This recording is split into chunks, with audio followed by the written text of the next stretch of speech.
Kita ingin memberikan prioritas kepada pembangunan sumber daya manusia kita. Pembangunan SDM menjadi kunci Indonesia kita ke depan.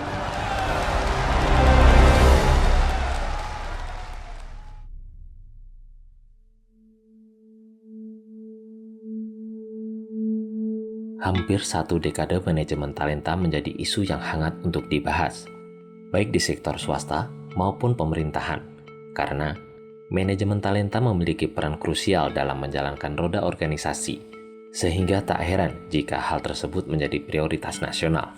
Lalu, bagaimana pelaksanaan atau implementasi manajemen talenta yang sudah berjalan di wilayah Nusa Tenggara Barat?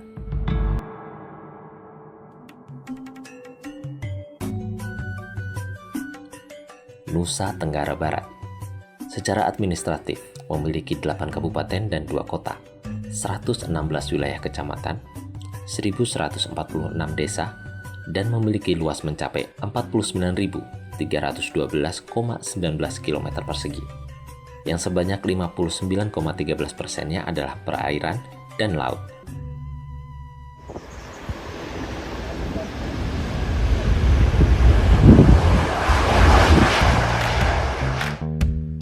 Pada video ini, tim Visitasi Kepemimpinan Nasional Kelompok 3 berkunjung ke Nusa Tenggara Barat untuk melihat langsung implementasi manajemen talenta yang saat ini tengah digaungkan.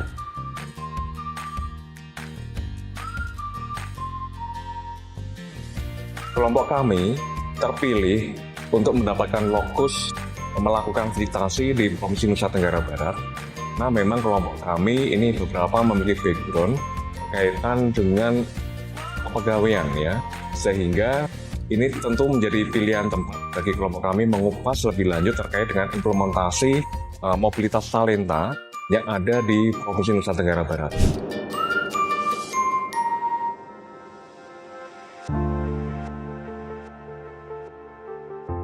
Persiapan yang telah kelompok kami lakukan sangat matang.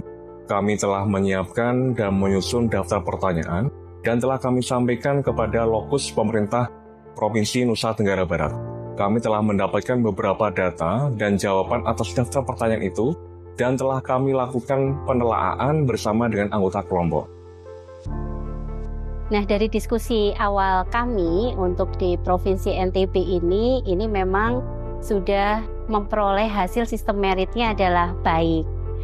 Tetapi ada beberapa yang perlu kami perdalam lagi untuk implementasi manajemen talentanya, khususnya di proses mutasi, promosi, rotasi untuk ASN di lingkungan Provinsi NTB.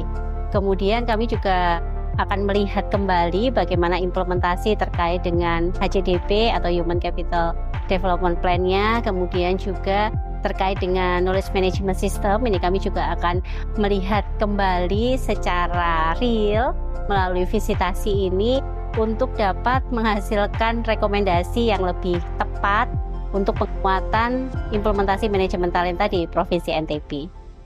Harapan yang paling besar yang kami ingin dapatkan adalah mendapatkan untuk lesson learned, pembelajaran dari apa yang telah kami petakan, telah kami lihat sendiri secara langsung dalam visitasi ini.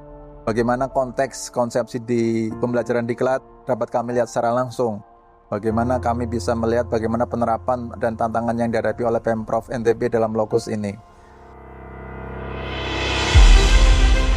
Dengan mengucapkan puji dan syukur atas kehadiran Tuhan Yang Maha Esa, acara penerimaan visitasi kepemimpinan nasional tingkat 2 LAN Republik Indonesia Angkatan 16 tahun 2024 dimulai.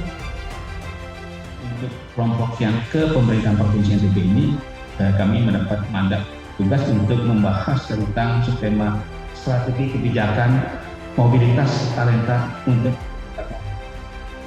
Dan saya menyampaikan terima kasih atas dipilihnya Provinsi Nusa Tenggara Barat. Bukan hanya forum ini bersifat one-way traffic communication, tetapi harapannya ada timbal balik. Kami dari luar diberikan saran masukan.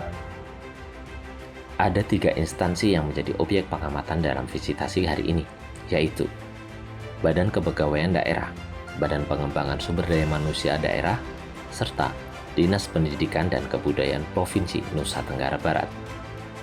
Tentu para peserta sebagai kader-kader pimpinan di masa yang akan datang telah memiliki konsep-konsep pembangunan yang komprehensif sesuai dengan pengalaman tugas masing-masing selama ini, dan pengalaman tugas itu tentu akan sangat berarti bila ditransformasikan kepada kami di Nusa Tenggara Barat. Mudah-mudahan kehadiran peserta PKN selain mendapatkan informasi tentang Nusa Tenggara Barat juga memberi arti bagi kami di Nusa Tenggara Barat menuju pembangunan baik lagi di masa-masa yang akan datang.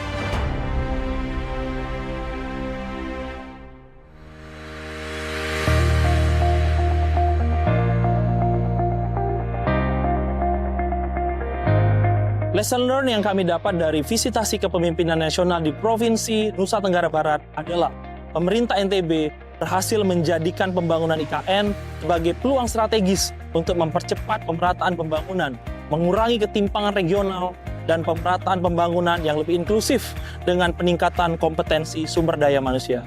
Yang kedua, pengelolaan perubahan melalui strategi marketing melalui sektor publik. Hal ini sangat penting dalam upaya memastikan pencapaian visi, misi, dan tujuan yang ditetapkan secara maksimal, sekaligus memitigasi risiko yang ditimbulkan.